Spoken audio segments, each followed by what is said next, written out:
ISKCON নিয়ে আজকে একজন আইনজীবী দুইটা পত্রিকা নিয়ে আদালতের দৃষ্টিতে আনেন, সুও মোটো রুল ইস্যু করার জন্য প্রার্থনা করেন এবং তার প্রার্থনার মূল প্রতিপাদ্য বিষয় ছিল ইসকনকে যাতে নিষিদ্ধ করা হয় এবং আইনশৃঙ্খলা রক্ষাকারী বাহিনীর উপরে যাতে নির্দেশ দেওয়া হয় সর্বোচ্চ গুরুত্ব দিয়ে এই ঘটনাটি তদন্ত করে দোষীদের আইনের আওতায় আনা এবং এমার্জেন্সি ডিক্লেয়ার করানোর জন্য আগামী অন্তত 2 সপ্তাহ। এই পরিস্থিতিতে আদালত আমাকে ডেকে পাঠান। আমি আদালতের সামনে যেয়ে বলি, ইসকনের ইস্যুটা এটা দুর্ভাগ্যজনক। যে আইনজীবী এটা এনেছেন তার হৃদয়ে যে রক্তক্ষরণ হচ্ছে, এই রক্তক্ষরণ বাংলাদেশের 18 কোটি মানুষের হৃদয়েই হচ্ছে। এটা অনাকাঙ্ক্ষিত ঘটনা। এই ঘটনা একটি ক্রিমিনাল অফেন্স। সরকার গুরুত্ব সহকারে এই ঘটনাটিকে দেখছেন এবং এইটার যথাযথ আইনি পদক্ষেপ সরকার নেবেন।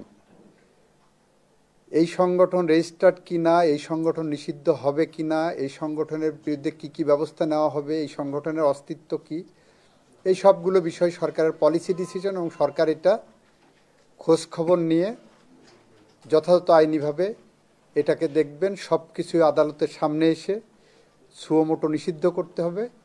এই প্রক্রিয়ার সাথে আপনাদের জুডিশিয়াল রিভিউয়ের যে অ্যাকশন সেটা যাওয়া উচিত না বলে আমি মনে করি।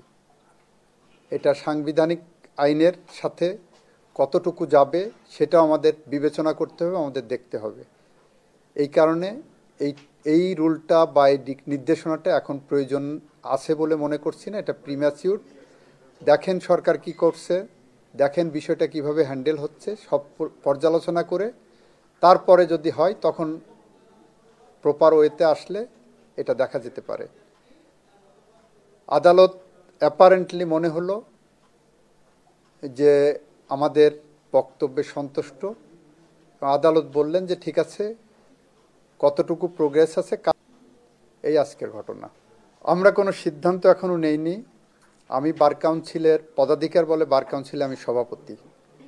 বাংলাদেশের প্রতিটা আইনজীবীর অভিভাবক হিসাবে আমার একজন আইনজীবী ভাই যখন মারা যান তখন এটা আমারও হৃদয়ে রক্তক্ষরণ হয়।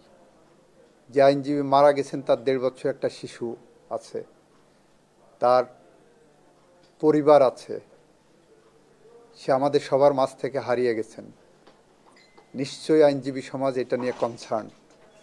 ইতিমধ্যে ইনফরমালি কিছু আলোচনা হয়েছে যে তার জন্য আমরা কি করতে পারি। এটা এখনো কোনো ফর্মাল মিটিংয়ে এটা আলোচনা হয়নি। আলোচনা হলে তখন আপনারা জেনে যাবেন।